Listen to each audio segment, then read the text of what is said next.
नमस्कार। अपना उत्तराखंड के इस वक्त के बुलेटिन के साथ मैं हूं अनुपम। प्रदेश की हर छोटी बड़ी खबरों को लेकर के सबसे पहले बात करेंगे इस वक्त की बड़ी खबर की। देहरादून से बड़ी खबर आ रही है। आय से अधिक संपत्ति के मामले में आईएएस रामविलास यादव को देर रात विजिलेंस ने गिरफ्तार कर लिया है। यादव के जवाबों से संतुष्ट नहीं होने पर विजिलेंस ने देर रात गिरफ्तार कर लिया और पूछताछ की जा रही है। बता दें कि देहरादून के विजिलेंस हेडक्वार्टर में कल दोपहर 1 बजे से लगातार रामविलास यादव से सवाल जवाब किया जा रहा था। उत्तराखंड में अपर सचिव रामविलास यादव के खिलाफ विजिलेंस ने इसी साल अप्रैल में आय से अधिक संपत्ति का केस दर्ज किया था और मामले में इसी महीने 11 जून को देहरादून, लखनऊ, गोरखपुर, गाजियाबाद समेत कई जगहों पर छापेमारी हुई, लेकिन रामविलास यादव कहीं पर नहीं मिले।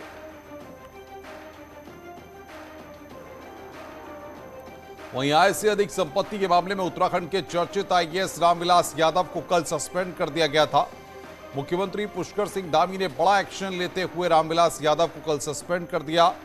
30 जून को रामविलास यादव का रिटायरमेंट है, लेकिन रिटायरमेंट से ठीक पहले रामविलास यादव को सस्पेंड किया गया है।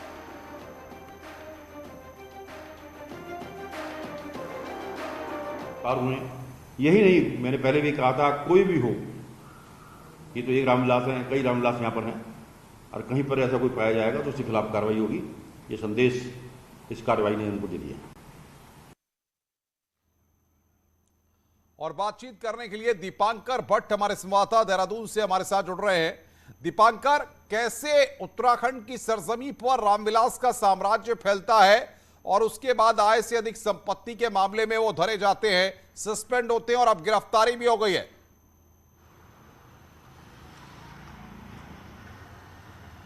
बिल्कुल अनुपम, कल दिन में दोपहर 1 बजे से ये पूरा मामला शुरू हुआ। जब वो विजिलेंस के ऑफिस में पहुंचे, लगभग 13 घंटे रामविलास यादव से पूछताछ हुई। जो खबर है कि रात 2:15 बजे विजिलेंस ने उन्हें अरेस्ट किया। अब से कुछ देर में विजिलेंस उन्हें पहले पुलिस हेडक्वार्टर लेकर आने वाला है और पुलिस हेडक्वार्टर के बाद रामविलास यादव को यहां से फिर कोर्ट में पेश किया जाएगा। कोर्ट में अब विजिलेंस अपनी रिमांड में लेने की बात करेगा कि हमें रिमांड पर दिया जाए रामविलास यादव को, क्योंकि 500 करोड़ का यह मामला है और पूछताछ होनी है अलग अलग मामलों में भी। कल करीब 70 सवाल पूछे गए, क्योंकि विजिलेंस को अब इस जांच को आगे बढ़ाना है। रामविलास यादव की मुश्किलें इसमें बढ़ना तय है, तो विजिलेंस रिमांड मांगेगी। इसके अलावा ये सचिवालय के बाहर मैं खड़ा हूं, ये सचिवालय की विश्वकर्मा बिल्डिंग जिसमें तमाम आईएएस ऑफिसर्स बैठते हैं, इसी में रामविलास यादव भी इसी सचिवालय में रहे और लगभग 5 साल का उनका कार्यकाल उत्तराखंड में रहा। इस दौरान उन्होंने 8 बड़ी प्रॉपर्टीज, जिसमें फ्लैट्स हैं, जिसमें बड़े प्लॉट्स हैं और महंगी सोसाइटीज में उन्होंने घर खरीदे, वो सारे मामले सिर्फ 5 सालों में। उससे पहले उनकी पूरी नौकरी उत्तर प्रदेश की रही। तो जो गणेश जोशी हैं कृषि मंत्री, क्योंकि उन्हीं के विभाग के अपर सचिव थे, उन्होंने एक बड़ा बयान दिया। उन्होंने ये कहा है कि सिर्फ एक रामविलास नहीं, कई रामविलास उत्तराखंड में है, जिसमें उन्होंने ब्यूरोक्रेसी पर सीधे क्वेश्चन मार्क किया है। तो इस बयान के बाद ये राजनीति गर्मा सकती है अनुपम। और अब रामविलास यादव को कुछ देर में कोर्ट में पेश किया जाएगा। माना जा रहा है कि 12 बजे बात की है कि कितनी देर में उनको पेश किया जाएगा, क्या अपडेट मिल पा रहा है और साथ के साथ क्या माना जाए जिस तरीके से विजिलेंस टीम उनको रिमांड पर लेकर के आगे आने वाले वक्त में पूछताछ करेगी, यानी कि और सवालों की लंबी फहरिस्त है?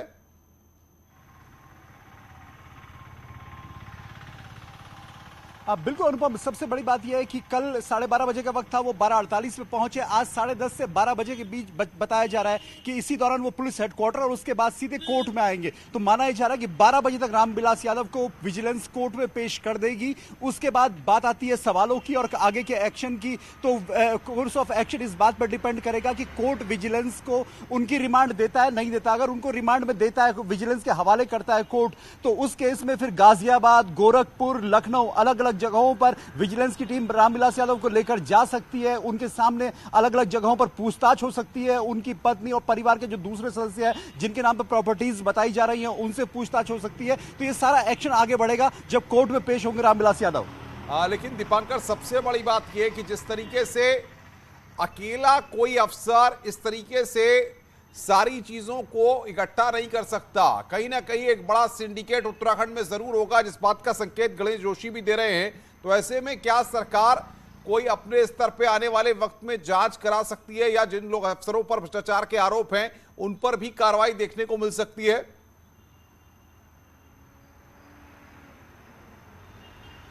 अनुपम, ये पहली मर्तबा है उत्तराखंड में जब किसी आईएएस अधिकारी को करप्शन के आरोप में गिरफ्तार किया गया है। इससे पहले NH-74 घोटाले का मामला आया था जिसमें 2 आईएएस अधिकारी थे, पंकज पांडे और चंद्रेश यादव। उन्हें सस्पेंड किया गया, हालांकि बाद में वो बहाल हो गए। इससे पहले ऐसा एक्शन कभी नहीं दिखा। लेकिन हाँ, जो बात आपने कही कि पिछले 5 सालों में यहाँ पर रहे रामविलास यादव, और रामविलास यादव को 30 जून को रिटायरमेंट है, तो पिछले 5 सालों में क्या उनके इस करप्शन के जाल में और भी कोई संगी साथी हैं? क्या कोई दूसरा आईएएस भी इसमें इन्वॉल्व है? हो सकता है कि सरकार इसकी जांच करवाए, लेकिन गणेश जोशी का यह कहना है कि अगर और भी रामविलास यादव उत्तराखंड में हैं, जो है, उन पर भी कार्रवाई की जाएगी। बिल्कुल दीपांकर, बहुत बहुत शुक्रिया आपका हमारे साथ जुड़ने के लिए और तमाम अपडेट्स देने के लिए। आगे बढ़ते हैं। देहरादून में मुख्यमंत्री पुष्कर सिंह धामी, आपको बता दें कि कल रात तकरीबन 11 बजे वो दिल्ली पहुंचे हैं। मुख्यमंत्री धामी का दिल्ली का दौरा बेहद अहम माना जा रहा है, जहां सीएम धामी आज प्रधानमंत्री नरेंद्र मोदी और केंद्रीय मंत्रियों से मुलाकात कर सकते हैं। प्रधानमंत्री से मुलाकात में राज्य में इस साल खत्म होने जा रही जीएसटी पर भी चर्चा हो सकती है। उत्तराखंड को हर वर्ष केंद्र से करीब 5000 करोड़ रुपए प्रतिपूर्ति के रूप में मिलते हैं और जीएसटी में छूट खत्म होने से उत्तराखंड को 5000 करोड़ का नुकसान होगा। इसके साथ ही सीएम धामी कल एनडीए की राष्ट्रपति पद की प्रत्याशी द्रौपदी मुर्मू के नामांकन में भी शामिल होंगे। और बातचीत करने के लिए दिल्ली से हमारी संवाददाता फराह खान हमारे साथ जुड़ रही हैं। फराह, क्या अपडेट मिल पा रहा है? कितने बजे धामी की मुलाकात होनी है नेताओं के साथ और कौन कौन से मुद्दों पर आज बातचीत हो सकती है? जी बिल्कुल, देखिए मुख्यमंत्री का ये जो दौरा है ये बेहद अहम माना जा रहा है और आज 1 बजे उत्तराखंड के मुख्यमंत्री पुष्कर सिंह धामी प्रधानमंत्री नरेंद्र मोदी से मुलाकात करेंगे और उसके बाद ये मुलाकात का सिलसिला लगातार जारी रहेगा क्योंकि कई केंद्रीय मंत्रियों से भी मुलाकात होगी। कल मुख्यमंत्री 11 बजे करीब उत्तराखंड सदन पहुंचे हैं और ये दौरा इसलिए भी अहम माना जा रहा है कि कई लिहाजों से है, क्योंकि कई चीजों पर बात भी होगी। और कल मुख्यमंत्री धामी 24 जून को एनडीए की प्रत्याशी द्रौपदी मुर्मू के नामांकन में भी शामिल होंगे और इसलिए ये जो पहले से ये दौरा होना था, लेकिन इसमें 1 दिन की देरी हुई है और 25 तारीख को जो मुख्यमंत्री हैं वो वापस लौट जाएंगे और प्रधानमंत्री से मुलाकात इसलिए भी खास मानी जा रही है कि राज्य में इस वर्ष समाप्त होने जा रही जीएसटी पर चर्चा हो सकती है। उत्तराखंड को हर वर्ष केंद्र से करीब 5000 करोड़ रुपए मिलते हैं, जिसके लिए बात होगी और कई केंद्रीय मंत्रियों से भी इस पर बात होगी। तो देखिए, आज का दिन काफी अहम माना जा रहा है और कल नामांकन में भी शामिल होंगे। तो आज सिलसिला जारी रहेगा। प्रधानमंत्री से 1 बजे मुलाकात है, उसमें कई अहम फैसले लिए जाएंगे, कई मुद्दों पर बात होगी। रोकेंगे, इस वक्त पुष्कर धामी बोल रहे हैं, सीधे आपको लेकर चलते हैं।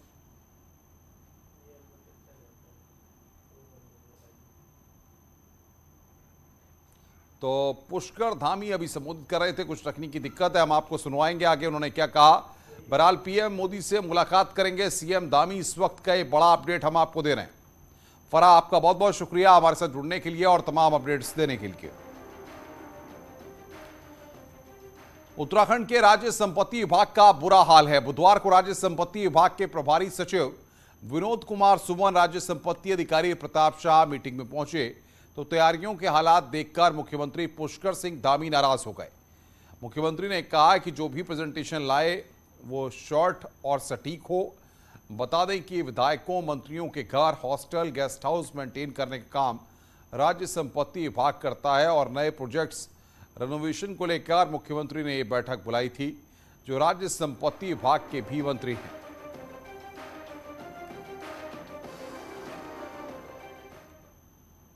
धामी सरकार के दूसरे कार्यकाल में सभी 13 जिलों के लिए प्रभारी मंत्री नियुक्त कर दिए गए हैं।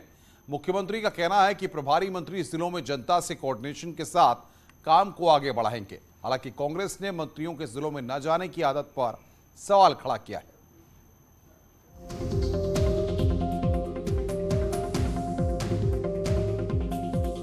मुख्यमंत्री पुष्कर सिंह धामी के 8 मंत्री अब प्रभारी मंत्रियों के तौर पर 13 जिलों की जिम्मेदारी संभालेंगे। चुनाव के वक्त से जिला योजना की स्कीमों पर जो काम आगे नहीं बढ़ पाया, अब प्रभारी मंत्रियों के होने से काम में तेजी आएगी। मुख्यमंत्री पुष्कर सिंह धामी का कहना है कि सभी प्रभारी मंत्री जनता के साथ कोऑर्डिनेशन बनाकर काम करेंगे और मंत्रियों की जिम्मेदारी होगी कि केंद्र और राज्य सरकार की योजनाओं का फायदा जनता तक पहुंचे। प्रभारी मंत्री चूंकि सभी जिलों में जाकर वहाँ की सभी व्यवस्थाओं को, वहाँ की योजनाओं को, सरकार की योजनाओं को, आम जनता के कष्टों को, उनकी समस्याओं को उनके साथ संवाद स्थापित करके अधिकारियों के बीच में, आम जनता के बीच में, सबके बीच में समन्वय का काम करेंगे और योजनाओं को लगातार आगे बढ़ाने का काम करेंगे। प्रभारी मंत्रियों में किसी को एक तो किसी को दो जिलों की जिम्मेदारी सौंपी गई है। कैबिनेट मंत्री सतपाल महाराज को हरिद्वार की जिम्मेदारी दी गई है, जहां सही काम के साथ जल्द होने वाले पंचायत चुनाव में परफॉर्मेंस का भी सवाल है, ताकि जनता का दिल जीता जा सके। लेकिन प्रभारी मंत्री अपने जिलों में कम जाते हैं, इसी पर कांग्रेस ने मंत्रियों पर सवाल खड़े किए हैं। हरिद्वार से मेरा नाता रहा है और मैं माननीय मुख्यमंत्री जी को धन्यवाद ज्ञापित करना चाहता हूं। उन्होंने मुझे हरिद्वार का प्रभार दिया और हरिद्वार में महत्वपूर्ण कार्य हमको करने हैं और निश्चित रूप में कोरोना काल के अंदर मैं हरिद्वार में था और वहां पर हमने उसको कंटेन किया, तो काफ़ी लोगों का सहयोग मिला, काफ़ी अनेक धार्मिक संस्थाओं का सहयोग मिला और हमने अच्छे काम किए हैं। सरकार कहीं अपने तरीके से कोई काम नहीं करना चाहती है, कोई नया नारा नहीं देना चाहती, नए तरीके से विकास का क्या मॉडल आप प्रस्तुत करेंगे ये नहीं पता सरकार को। देखते हैं प्रभारी मंत्री बने हैं, कितना जिलों में जाते हैं। बीते 5 सालों में जो भी प्रभारी मंत्री रहे वो अपने प्रभार वाले जिलों में कम ही एक्टिव दिखे। हालांकि इस बार मुख्यमंत्री पुष्कर सिंह धामी ने शुरुआत में ही साफ कर दिया है कि जिलों में सभी मंत्रियों को गंभीरता से जिम्मेदारी निभानी होगी। देहरादून से न्यूज़ 18 के लिए दीपांकर भट्ट की रिपोर्ट।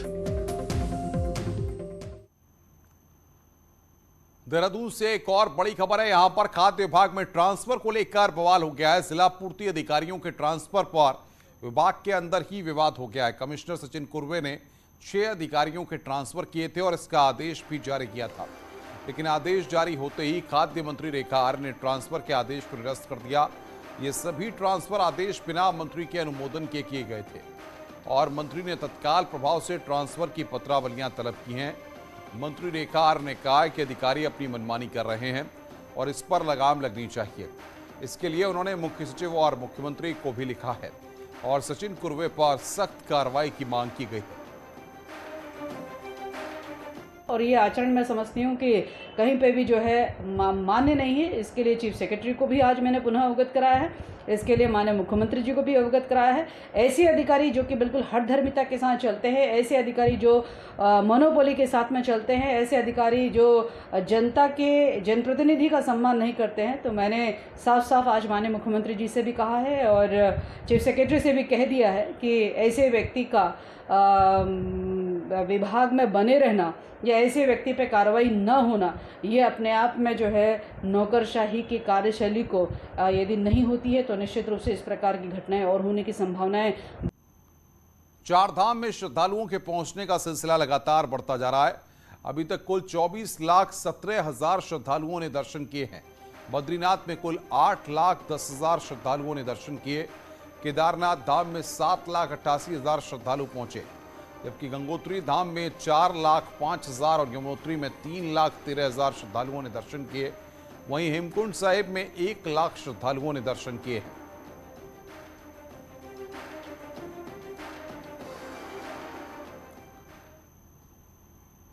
गंगोत्री यमुनोत्री धाम में रिकॉर्ड यात्री पहुंचने का सिलसिला जारी है और यात्री मोदी और धामी सरकार की यात्रा व्यवस्था से गदगद दिखे। देखिए हमारी रिपोर्ट।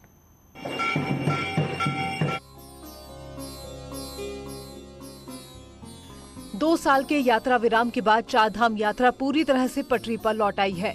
जनपद उत्तरकाशी के गंगोत्री यमुनोत्री धाम की यात्रा में रिकॉर्ड यात्री पहुंचने का सिलसिला जारी है। दोनों ही धामों में अब तक 7,25,000 से ज्यादा यात्री दर्शन कर चुके हैं। गंगोत्री धाम में सबसे ज्यादा यात्री 4,10,000 से ज्यादा यात्री दर्शन कर चुके हैं। यात्रियों की बढ़ती संख्या को देख जहां पुरोहित खुश नजर आ रहे हैं, वहीं गंगोत्री विधानसभा के बीजेपी विधायक सुरेश चौहान का कहना है कि सरकार चारधाम यात्रा और यात्रियों की सुरक्षा को लेकर गंभीर है। हमारे माननीय मुख्यमंत्री धामी जी का जो विश्वास था, उस विश्वास से इस समय यात्रा जो हमारे दोनों धामों में है, लगभग अभी तक जो है 7.5 लाख यात्री जो है गंगोत्री और यमुनोत्री धाम दोनों धामों में यात्रा कर चुके हैं। यात्रियों के अंदर मेरी कई यात्रियों से बात हुई, बहुत खुशी है। बहुत सुंदर यात्रा रही। 2 साल जो कोरोना का बड़ा खतरनाक बीता, उससे लोग उभर रहे हैं। 4 लाख से ज़्यादा यात्री यहाँ पर आ चुका है। धन्यवाद करना चाहता हूँ मैं माननीय धामी जी का, यहाँ के विधायक सुरेश चौहान का, और जो यहाँ पर कलेक्टर है बहुत सूझबूझ कर रखा है रोहिला जी, इन सबके द्वारा जो कार्यक्रम चलाया जा रहा है बहुत यात्री को सुविधा के साथ, 4 लाख यात्री का रिकॉर्ड है अपने आप में, और मुझे लगता है कि यात्री निरंतर चलता रहेगा। गंगोत्री धाम की यात्रा में पहुंच रहे यात्रियों में गजब का उत्साह दिख रहा है। वहीं इस दौरान गंगोत्री विधायक ने यात्रियों से बातचीत की। इस दौरान यात्री काफी उत्साहित नजर आए।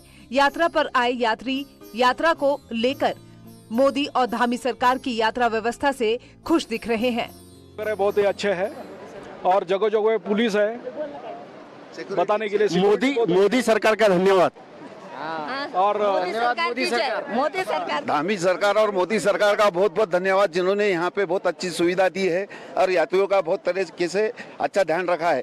पूरे 2 साल बाद चारधाम यात्रा पटरी पर लौट आई है।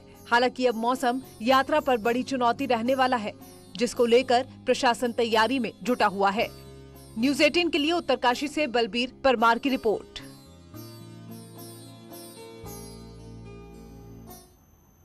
आइलेट सेंटर मैनेजर रुद्रपुर में कल आवास विकास में आइलेट सेंटर के मैनेजर को कुछ लोग जबरन कार में उठाकर ले जाने का मामला सामने आया है। परिजनों की सूचना पर पुलिस ने शहर में नाकेबंदी कर सीसीटीवी फुटेज की मदद से अपहृत आइलेट मैनेजर को सितारगंज से बरामद कर लिया। आरोपी पूरनपुर पीलीभीत के बताए जा रहे हैं। पुलिस का कहना है कि पैसे के लेन देन का विवाद बताया जा रहा है।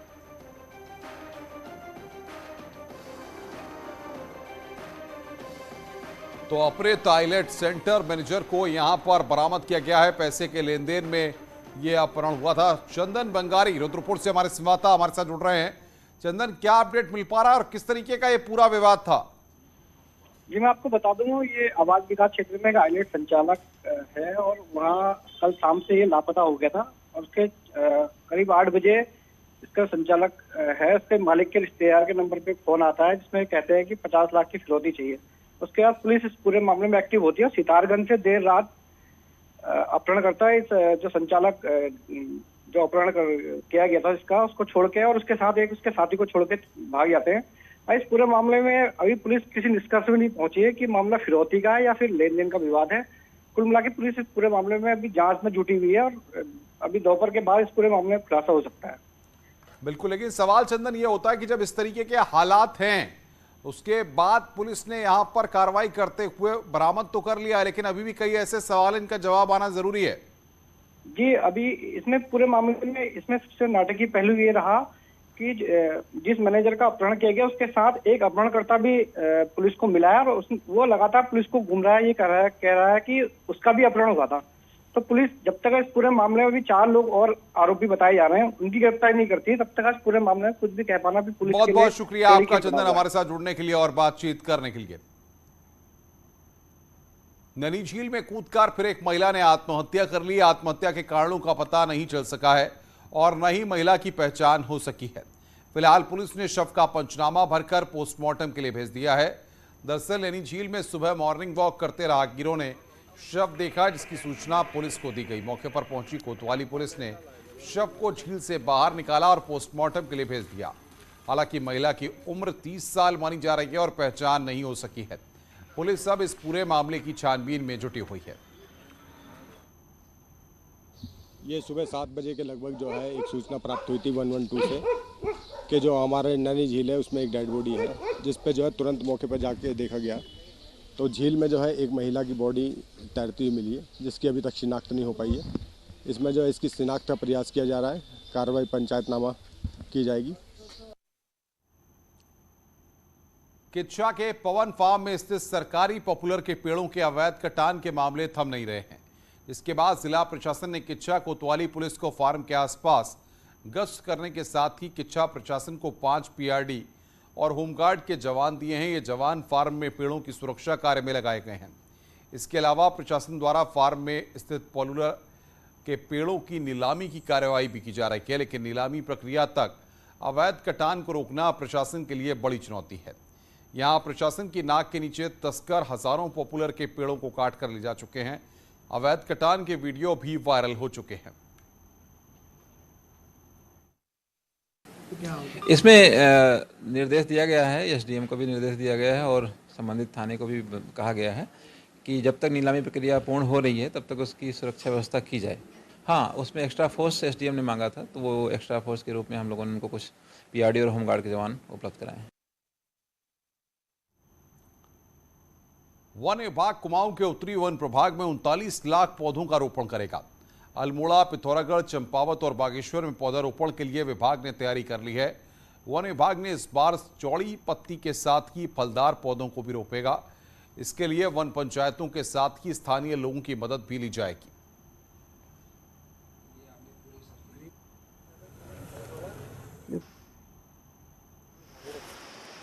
हम बृहद वृक्षारोपण उत्तरी कुमाऊं वृत्त में 3000 हेक्टेयर कर रहे हैं और इसमें हम 39,40,000 पौधे लगा रहे हैं। ये पौधे विभिन्न प्रजातियों के हैं। बाज, फलियाट, महल, देवदार, काफल, चूरा, अमरूद, नींबू, उतीस। बीजेपी सरकार और पूर्व सीएम हरीश रावत में 36 का आंकड़ा रहा है। बावजूद इसके हरीश रावत के एक आइडिया को बीजेपी सरकार आगे लेकर जा रही है। अब जल्द ही इस प्लान को धरातल पर उतारा जा रहा है।